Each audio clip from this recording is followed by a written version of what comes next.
see from a lot of recruiters is an entitlement of a client owes me X, a client owes me Y. I'm doing outreach and working hard, people should work with me.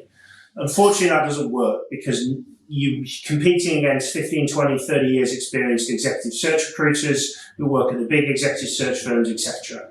So here's what I give as very clear direction for anybody who joins the business, that if you haven't got 3 retainers live on your desk at the moment that you're working, you have to operate like this in order to build your market and build your revenue for future and current by working for free. Anybody new to market, anybody new in recruitment, anybody that hasn't got 3, 4 searches on that are retained at the moment, unfortunately your mentality has to be that you need to work for free. You need to work for free to build your reputation. You need to build for free to build your connections, your contacts, your brand, your recognition in the market, and then eventually it will come good.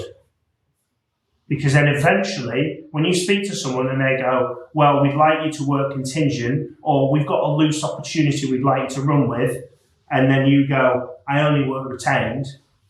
And you can say that because you've got 3 retained mandates on your desk, and if you take a contingent work on, you're not going to do a very good job of it. So you can either pass that to someone else in the firm and say, look, I'm not touching this. And you can say to them, look, I can't work on this because I've got too many retained searches on. We've got one of my more junior colleagues that can do it, and they can run with it. And that is the situation, in essence, that you would like to be in. Okay, because you can't give it the level of detail that you'd like to. But that doesn't come at the cost of, oh, Mohammed, I've never heard of you. I've heard a little bit about rule selection. You've run me in the past, but yeah, go on then, I'll give you a retainer. I had a phone call from Egon's Ender, Hydrick Struggles, Spencer Stewart, Russell Reynolds last week, but do you know what? You've phoned me at the right time. I'll give you that search. Okay? That doesn't happen. The same as if I rang you today and sold you the best recruitment training in the world, and you went, well, I've never fucking heard of you. And I'm like, well, that's all right. And you're all right, fine. Yeah, there you go. It's 500 quid. Yeah, sound. So, yeah, no worries. So 500 quid to you might be a lot of money. Well, 15,000. 60, 70, 80,000 pounds to them is a lot of capital. And by working with you, that they've never heard of and hasn't reached out to them enough because you've only left them one voicemail in the last fucking 6 months, then they're not going to go and work with you.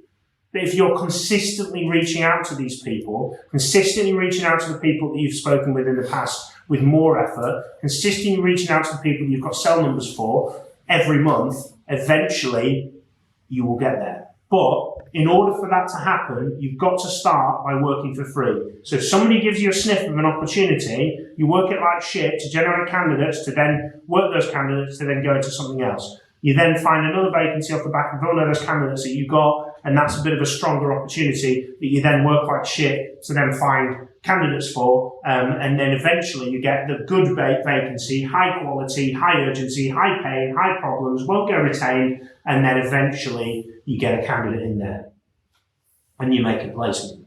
The only reason you got that job was because you worked the shit one at the start, which gave you the candidate that got you the next vacancy, which got you the vacancy that got you the next candidate, and through the process it goes. But you won't get there if you go, I only want to work high quality, high urgency, high paying vacancies when you've got nothing on your table at the moment. You will see me run with, so I as a rule of thumb don't work anything that's not retained. Now, if I have no searches on my desk, I will work contingent searches to generate candidates, and then we'll have to work them and then run them through. Okay?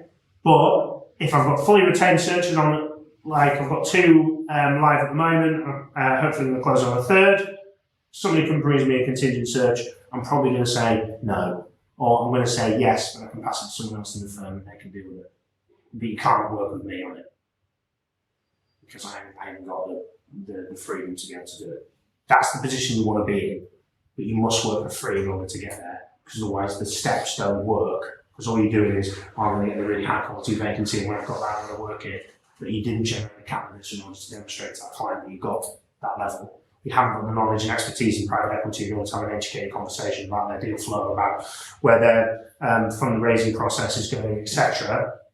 and you haven't got content to be able to share with them because you haven't got enough candidates on the CRM to be able to do an accurate salary survey, so the wheel keeps turning. So you need to work for free in order to get where you want to be. So the best client, or one of the best clients we've got in the business, I took at least 2 or 3 searches on for them on a contingent basis and got absolutely nowhere from it.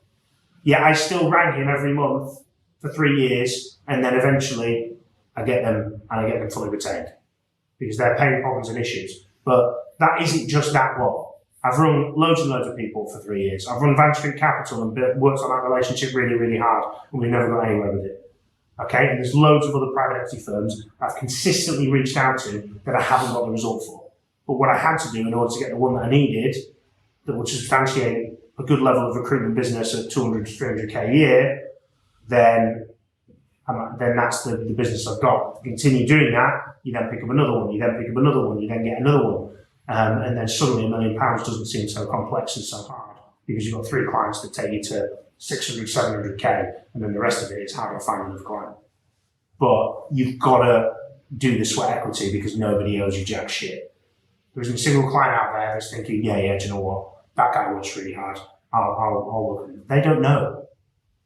They measure you on the cut of your conversation. They measure you on the cut of the firm you work for. They measure you on the basis of your level of articulation over the phone, on your presentation of your proposals and your terms and everything else. But the majority of the conversation they've got is, can you understand their pain and their problems and issues, and can you effectively sell to them? Now, if somebody else can do that better than you, because they've gone through the process and they've worked for free for a year and now they've got a retained client, then they probably are. If you're on your last dime and you're trying to sell a product, and if you don't sell that product, you don't eat, or your kid doesn't eat, or your dog doesn't eat, or a family member doesn't eat, you're going to sound a lot more desperate than you are for somebody that has billed 500k this year and it's March. I know who's going to win the business, because one person's going to sound absolutely desperate and not very good, and the other person's probably going to be backing the business away and saying, yeah, not sure we absolutely need this in and out. Let's see, you might not be ready for this hire yet, you might not be ready for this, oh no, we are, yeah, and you kind of push that business away. But the process of, you have to work for free in order to get to where you want to be, because if you haven't got 3 retainers on your desk, then you need to do something to generate the candidates, to generate the flow. And you go on LinkedIn right now and you reach out and say, hi John, just wanted to reach out. I really like your profile. Oh, sorry, I'm really impressed with your profile. Is the classic recruiter line, which I use as well. When you're free for a call, we can have a conversation about your background. And that doesn't get any responses. Hi John, working on a VP role, working on a chief executive position for a private equity-backed business. This X, Y, and Z. When you're free for a call, that will get a lot more responses. Hi John, when are you free for a call? I've got no reason to call you. I just want to work your profile in the market and hopefully I'll get some searches off it. So my kind of place you.